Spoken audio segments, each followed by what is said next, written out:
समस्त बाधाओं से पार कर देगा। तो जहां तक संभव हो सके अपनी मति को धर्म में लगाने का प्रयास करना चाहिए।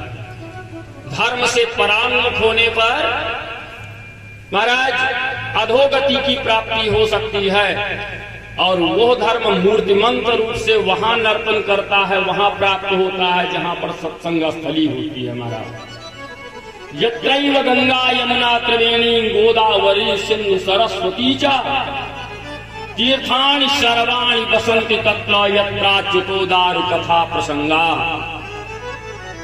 इतने तीर्थ हैं, इतने देवालय हैं, इतने पवित्र स्थल हैं कि अगर आप घूम करके पुण्य संचय करना चाहें तो आयु आपकी कम पड़ जाएगी महाराज,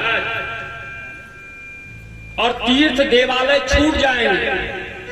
तो समस्त तीर्थों को, समस्त देवालयों को, समस्त देवताओं को एक स्थान पर एकीकृत करने का विधान यज्ञ, और उस यज्ञ में ज्ञान यज्ञ का इतना बड़ा महत्व है कि सारे देवता, सारे तीर्थ, सारी नदियां, सारे सागर, सारे ऋषिगण आकर के इस स्थान पर निवास कर जाते हैं जहां भगवान अच्युत की कथा का महाराज शुभारंभ होता है, कथा की सरिता प्रवाहित होती है। तो ऐसी ज्ञान गंगा में मज्जन करके, रसपान करके मानव जीवन को कृतार्थ किया जा सकता है।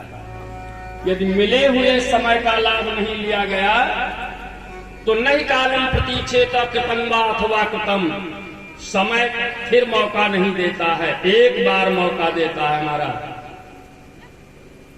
महाराज युधिष्ठिर जब गद्दी पर बैठे श्रीवास्तव जी, तो ऐलान करके रखा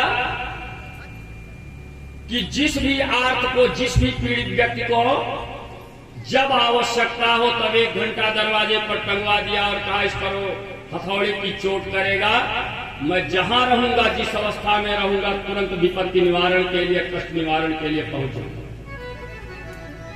क्रम चला 1-2 साल। दैवयोग से एक ब्राह्मण को बेटी के विवाह के लिए धन की आवश्यकता थी। बारात कल आनी थी, आज उसके पास धन नहीं था। उसने सोचा कि महाराज युधिष्ठिर का ही आश्रय लिया जाए। महाराज रात्र में शाम को शयन किया, लेकिन व्यग्र चित्त कहाँ नींद आती है। 3 बजे रात्र में उसकी निद्रा टूट गई। उठा और उठ करके पहुंचा महाराज युधिष्ठिर के गेट पर, हथौड़ा उठाया, घंटे पर चोट किया। महाराज युधिष्ठिर की आंखें खुली, देखे झांक करके खिड़की से, ब्राह्मण खड़ा है। ब्राह्मण से पूछा क्यों आए?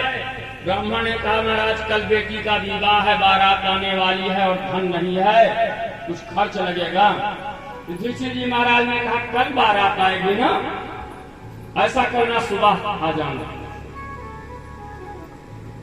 आलस्य आ गया महाराज युधिष्ठिर को कि कल सुबह आना दे देंगे।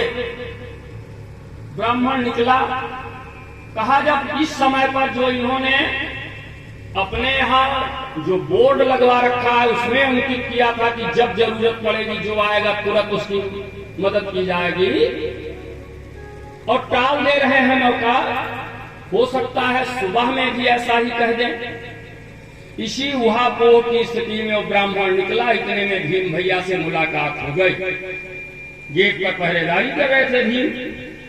भीम ने जब ब्राह्मण का मुखमंडल कुछ कुम्हलाया सा देखा, म्लान मुख देखा, ब्राह्मण से पूछा क्यों ब्राह्मण देवता, कुछ मदद मिली? अरे कहा क्या बताएं, महाराज जी ने कल आमंत्रित किया। भीम ने कहा ओ आइए मेरे साथ। पहुंचे भीम भैया और पहुंच करके उठाया हथौड़ा और पूरी जोर से लगातार बजाना शुरू किया। 1 2 3 4 5 10 20 50 100